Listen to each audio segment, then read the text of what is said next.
अस्मत्कुरुसमारम्भां यतिशेखरमध्यमां लक्ष्मीवल्लभपर्यन्तां वन्दे गुरुपरम्पराम् ஆழ்வார்கள் வாழி அருளிச் செயல் வாழி தாழ்வாதுமில் குறவர்தாம் வாழி ஏழ்வாறுமுய்ய அவர்கள் உரைத்தவைகள்தாம் வாழி செய்யமறை தன்னுடனே சேர்ந்து அகலகில்லே நிறையுமென் அலர்மேல் மங்கை உரை மார்பா நிகரில் புகழாய் உலகம் உன்னுடையா என்னையாழ்வானே நிகரிலமரர் முனிக்கணங்கள் விரும்பும் திருவேங்கடத்தானே புகழொன்னில்லாவடியேன் உன்னடிக்கு இழமர்ந்து புகுந்தேனே அகில புவன ஜன்மஸ்தேம பங்காதிலீலே வினத விவிதபூதமுராதரக்ஷைகதீக்ஷே ஸ்ருதிசரசி விதீப்தே பிரம்மணி ஸ்ரீனிவாசே பவத்து மம பரஸ்மின் க்ஷேமுழி பக்திரூபா. ஸ்ரீ விஷ்ணு சஹஸ்ரநாம ஸ்தோத்திரம் பீஷ்மாச்சாரியராலே தர்மபுத்திரருக்கு உபதேசிக்கப்பட்டது. பகவானுடைய எண்ணற்ற திருநாமங்களுக்குள்ளே 1000 திருநாமங்களை சொல்லுகிறார். அதுவும் ரிஷிகளாலே சொல்லப்பட்டவை என்று சொல்லியே சொல்லுகிறார். அந்த திருநாமங்களெல்லாம் பகவானுடைய பெருமைகளை விளக்கும்படியாக அமைந்திருக்கின்றபடியினாலே அந்த திருநாமங்களுக்கு உண்டான விளக்கங்களை அருளி செய்கிறார்கள் ஆச்சாரியர்கள் என்று பார்க்கிறோம்.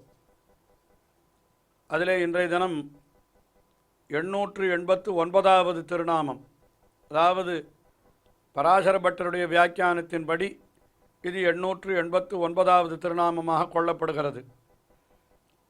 ஆதிசங்கர பகவத்பாதருடைய எண்ணிக்கை என்னால் அது சற்று மாறுபடும். அதேபோல் சத்யசந்த தீர்த்தர் என்னாலும் சற்று எண்ணிக்கை மாறுபடும். ஏனென்றால் ஒரே திருநாமத்தை ஓர் ஆச்சாரியர் ஒரு திருநாமமாக கொள்ளுகிற பொழுது மற்ற ஆச்சாரியர்கள் 2 திருநாமமாக கொள்ளுவார்கள். அப்படி இவர் 2 திருநாமமாக கொள்ளுவதை அவர் ஒரு திருநாமமாக, அவர் ஒரு திருநாமமாக, 2 திருநாமம், ஒரு திருநாமம் கொண்டா இவர் 2 திருநாமமாக என்று இப்படி சில இடங்களே மாறியம் வருகிறபடியினாலே அது எண்ணிக்கை என்கிறது மாறுபடுவதற்கு வாய்ப்புண்டு. இருந்தாலும் குழப்பமில்லாமல் இருப்பதற்காக யாராவது ஒருத்தருடைய பாஷ்யத்தை அடியொற்றி விளக்கத்தை அடியொற்றி நாம் திருநாமங்களை பார்த்து வருகிறோம். ஒரு திருநாமம் நம் எண்ணிக்கையை பார்த்து வருகிறோம். இப்பொழுது இந்த அனந்த ஹுதபுத்போக்தா என்கிற திருநாமத்தையே எடுத்துக்கொண்டாலே இது பராசர பட்டருடைய வியாக்கியானத்தின்படி ஒரே திருநாமம். இது அனந்த ஹுதபுத்போக்தா என்று. ஆனால் ஆதிசங்கர பகவத்பாதரும் சத்யசந்த தீர்த்தரும் இந்த ஒரே திருநாமத்தை 3 திருநாமங்களாக கொண்டார்கள். அனந்தஹா, ஹுதபுக்கு, போக்தா என்று 3 திருநாமங்கள் அவர்களுக்கு. ஆனால் இது பராசர பட்டருடைய வியாக்கியானத்தில் அனந்த ஹுதபுக் போக்தா என்று ஒரே திருநாமமாக கொள்ளப்படுகிறது. அர்த்தங்களை பார்ப்போம். முதலிலே ஆதிசங்கர பகவத்பாதர் அவர் இதை 3 திருநாமமாக கொண்டு என்ன அர்த்தம் காட்டுகிறார் என்றால், அனந்தஹா என்று முதல்ல பிரித்து கொண்டார். நித்யத்வாத் சர்வகத்வாத் தேசகால வஸ்து பரிச்சேத அபாவாத் அனந்தஹா சேஷரூபோவா என்று முதல்ல அர்த்தம் காட்டினார். இந்த அர்த்தமானது ஏற்கனவே கூட அனந்தஹா என்கிற திருநாமம் வந்த இடத்திலேயே ஆதிசங்கர பகவத்பாதராலே காட்டப்பட்டிருக்கிறது.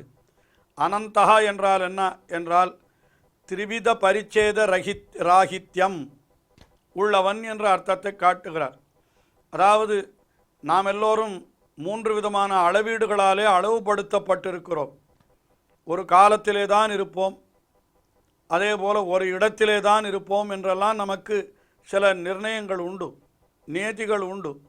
ஆனால் பகவான் எப்படிப்பட்டவன் என்றால் அவன் நித்தியன், எப்பொழுதும் உள்ளவன் ஆகையினாலே முக்காலத்திலும் இருக்கிறவன். இறந்த காலம், எதிர்காலம், நிகழ்காலம் எல்லா காலத்திலும் இருக்கிறான். அதனால் காலத்தினாலே அளவுபடுத்தப்படாதவன் என்று அது ஒரு விஷயம். அதே போல் சர்வகத்வாத் என்றால் என்ன, எல்லா இடத்திலும் இருக்கிறபடியினாலே இப்பொழுது நாம் இந்த இடத்திலே இருந்தால் இன்னொரு இடத்திலே இருக்க முடியாது, இடத்தாலே அளவுபட்டு இருக்கிறோம். ஆனால் பகவான் அப்படி அல்லன், அவன் எல்லா இடத்திலும் எப்பொழுதும் இருக்கிறான். ஆகையினாலே அவன் அந்த வஸ்து பரிச்சேதமும் அவனுக்கு கிடையாது என்று சொன்னார். அதே போல் தேச பரிச்சேதம் ஓரிடம் இன்னொரு இடம் என்று வித்தியாசம் கிடையாது. இந்த பொருளிலே தான் இருக்கிறான், இன்னொரு பொருளிலே இல்லை என்று சொல்ல முடியாது. அதனால் தேசத்தாலே இடத்தாலே அளவுபடாதவன், காலத்தாலே அளவுபடாதவன், வஸ்து பொருள்களாலே ஒரு பொருளிலே இருப்பான் மற்றொரு பொருளிலே இல்லை என்பது போல இப்போ நமக்கு நம்முடைய ஆத்மா என்கிறது இந்த உடலிலே இருக்கிறது. இன்னொரு இடத்துல கேட்டால் அங்கே இருக்காது, இன்னொரு உடலிலே அது வேறு ஆத்மா தான் இருக்கும். ஆனால் பகவான் எல்லா ஆத்மாக்களிலும் உரைகிறான் என்கிறபடியினாலே அவனை அனந்தகா என்று முதலிலே காட்டினார். அல்லது ஆதிசேஷனுக்கு அனந்தன் என்று ஒரு பெயர் உண்டு. அப்போ ஆதிசேஷனுக்கு அந்தர்யாமியாக இருந்து அவனையும் தாங்குகிறவன் அல்லது ஆதிசேஷ ரூபத்திலேயே இருப்பவன் என்று அப்படியும் அர்த்தம் கொள்ளலாம் என்று அனந்தகா என்கிற திருநாமத்திற்கு அர்த்தம் சொல்லிவிட்டார். அடுத்தபடியாக ஹுதம் புனக்தி ஹுதபுக்கு, இரண்டாவதாக இதிலேயே திருநாமத்தில் ஹுதம் புனக்தி, அதாவது யாகம் செய்யப்படுபவற்றை உண்ணுகிறான், ஆகையினாலே அவனுக்கு ஹுதபுக் என்று பெயர். அதற்கு மேலே பிரகிருதி போக்யம் அச்சேதனம் புங்க்த இதி ஜகத்து பாலயத்தீதி வா போக்தா என்று மூன்றாவதாக என்ன தெரிவிக்கிறார் என்றால், போக்தா பிரகிருதியை அனுபவிப்பவர் அல்லது உலகத்தை காப்பவர். இப்போ அனந்தகா என்றால் மூன்று விதமான அளவீடுகள் இல்லாதவர், ஹுதபுக்கு ஹோமத்திலே செய்யப்படுபவற்றை உண்ணுபவர், போக்தா பிரகிருதியை அனுபவிப்பவர் என்று இப்படி மூன்று திருநாமங்களாக இதை கொண்டார். இதே மாதிரி தான் சத்யசந்த தீர்த்தரும் அர்த்தம் பண்ணியிருக்கிறார். அதனால் அதையும் பார்த்து விடுவோம். ந வித்யதே அந்தஹா பந்தஹா யஸ்ய சஹ அனந்தஹா, எவனொருவனுக்கு முடிவு கிடையாதோ அல்லது எவனொருவனுக்கு பந்தமே இல்லையோ அவன்தான் அனந்தன் என்று அந்த அர்த்தத்தை காட்டி, அல்லது ந வித்யதே அந்தஹா நாசஹா, அழிவில்லாதவன் என்று அந்த அர்த்தத்தையும் காட்டினார். அதற்கு பிறகு ஹுதஹா ஆஹுதஹா சன் புங்க்தி, அதாவது ஆகுதி ஹோமத்திலே வழங்கப்படுகின்ற ஆகுதியை நன்றாக உண்பவர், ஆகையினாலே அவருக்கு ஹுதபுக்கு என்று பெயர். போக்தா அப்யவஹர்த்தா, போக்தா என்னால் உண்பவர், எல்லாவற்றையும் உண்பவர் என்று இப்படி மூன்று திருநாமங்களாக சத்யசந்த தீர்த்தரும் வியாக்கியானம் பண்ணினார். ஆனால் பராசர பட்டர் கீழே இந்த திருநாமங்களெல்லாம் அர்ச்சிராதி கதியிலே இருக்கக்கூடிய ஒரு படிகளாக சொல்லி கொண்டு வருகிறது என்று கீழே நாம் பார்த்த திருநாமம் ரவிலோச்சனஹா என்பது, அதில் 8, 9, 10 ஆகிய 3 படிகளை சொல்லிவிட்டார். அதாவது சந்திரன், மின்னல், வருணர் ஆகியோரை பிரகாசிக்க செய்பவர் என்று சொன்னார். அதற்கு அடுத்தபடியாக 11ஆம் படி 12ஆம் படி ஆக அது இரண்டும் அச்சிராதி மார்க்கத்தில் இருக்கக்கூடிய 11ஆம் படியாக இந்திரனை சொல்லுவதுண்டு, 12வது படியாக பிரம்மா நான்முகனை சொல்லுவதுண்டு. அந்த இரண்டும் இந்த திருநாமத்திலே தெரிவிக்கப்படுகிறது என்று சொல்லுகிறார். அதாவது சப்த தந்துஷு ஹுதம் புங்க்த இந்திரஹ ஹுதபுக்கு, அதாவது இதி இந்திரஹ, அதாவது யாகங்களிலே ஹோமம் செய்வதை உண்பவன் இந்திரன் என்று சொல்லப்படுகிறது. இந்திரனுக்கு ஆகுதிகளெல்லாம் உண்டு, ஆயினாலே இந்திரனுக்கு ஹுதபுக் என்று பெயர்.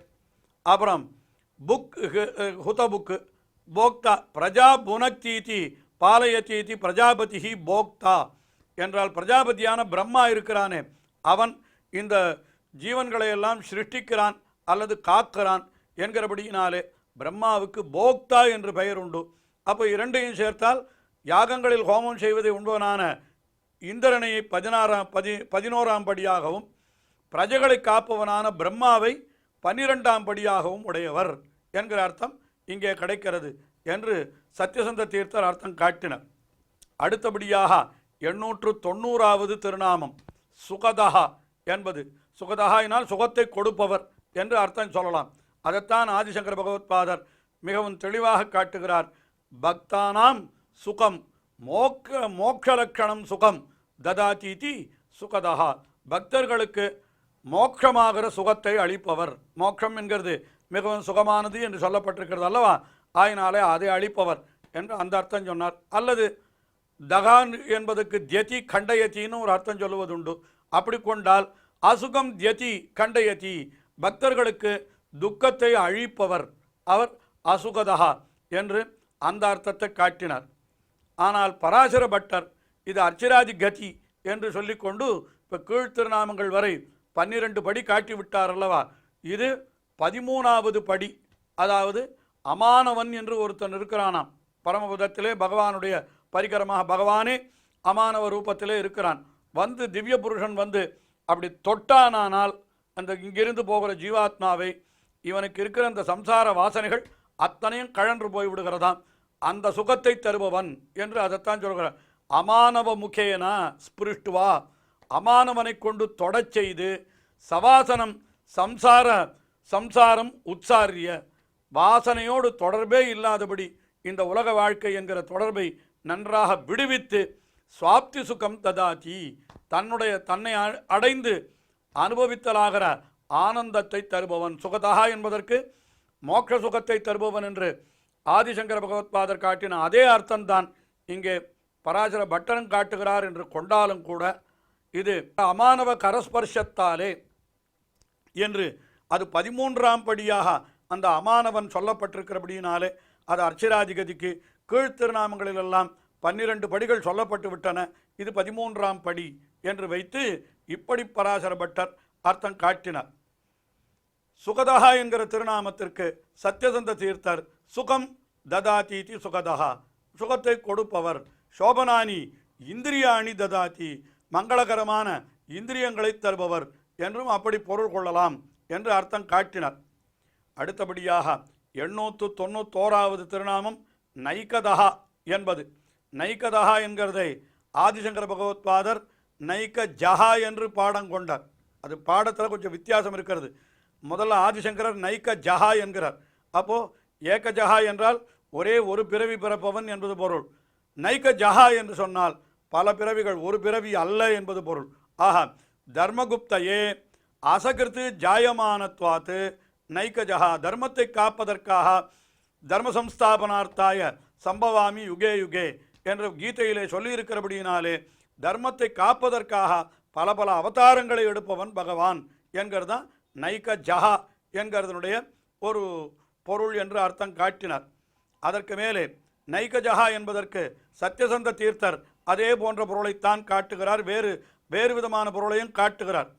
நைகஜஹா என்று அதே பாடத்தை கொண்டார். என்ன காட்டுகிறார்னா, அது நைகஜா என்று சொன்னால், நிகஜா என்று சொன்னால் அது பெரிய பிராட்டியார் ஸ்ரீ மகாலட்சுமியை குறிக்கிறது.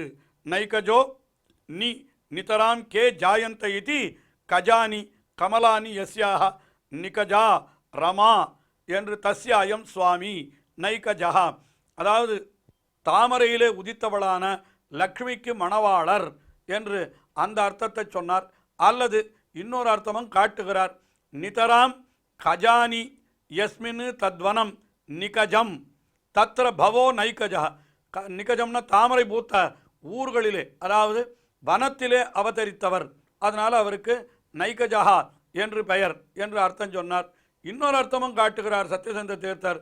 ஏகஸ்மதபி ந ஜாதா, ஒருவரிடத்திலிருந்தும் அவர் பிறவாதவர், நம்மை போல கர்மத்தின் காரணமாக பிறவாதவர், ஆகினாலே நைகஜஹா என்று இப்படியெல்லாம் அர்த்தம் காட்டினார். ஆனால் இந்த திருநாமத்திற்கு நைகதஹா என்று பாடம் கொண்டார் பராசர பட்டர். அவர் இப்போ கீழ்த்திருநாமங்களில் அர்ச்சராதிகதி என்று சொன்னார் அல்லவா, அமானவ கரஸ்பர்ஷம் வரைக்கும் சொல்லிவிட்டார். அதாவது அது 13வது படியாக. இப்பொழுது என்ன தெரிவிக்கிறார் என்றால், இங்கிருந்து விடுபட்டு பரமபதத்திற்கு போகிறவனை பல அப்சரசுக்கள் வந்து அவனை அலங்கரிக்கிறார்கள் ஜீவாத்மாவை என்று சாஸ்திரங்களிலே சொல்லப்பட்டிருக்கிறது. ஆகினாலே அப்படிப்பட்ட அப்சரசுக்களை பரிவாரங்களாக உடையவர், அதுதான் நைகதஹா என்கிறதுக்கு அர்த்தம் சொல்கிறார். ஏகம் ததாதீதி ஏகதாக, ஒன்றை கொடுத்தால் ஏகதஹா என்று பெயர். ஆனால் தத் விருத்தாக பல வஸ்துக்களை கொடுப்பவர்களுக்கு நைகதஹா என்று பெயர்.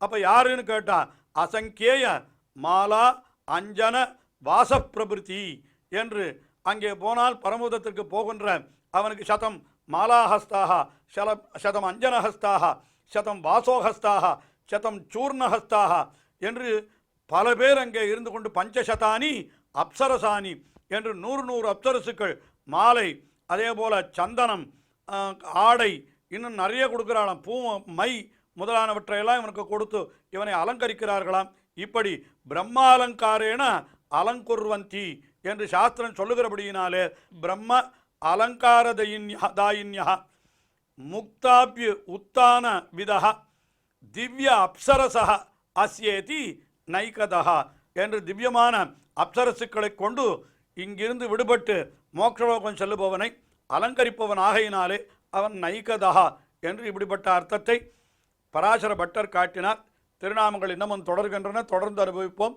ஸ்ரீயக்காந்தாய கல்யாண நிதயே நிதயேர்த்தினாம் ஸ்ரீவேங்கட நிவாசாய ஸ்ரீனிவாசாய மங்களம். ஸ்ரீமத் சுந்தரஜாமா திருமுனிமானசவாசினே சர்வலோக நிவாசாய ஸ்ரீனிவாசாய மங்களம்.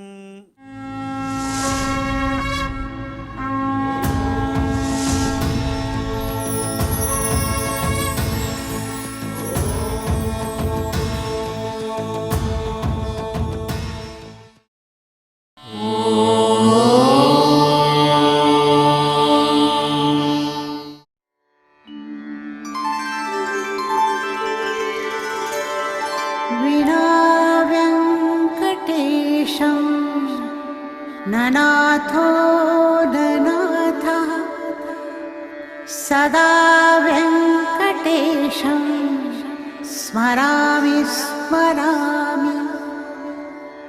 हरे वेङ्कटेश प्रसीद प्रसीद. प्रियं वेङ्कटेश प्रयच्छ प्रयच्छ.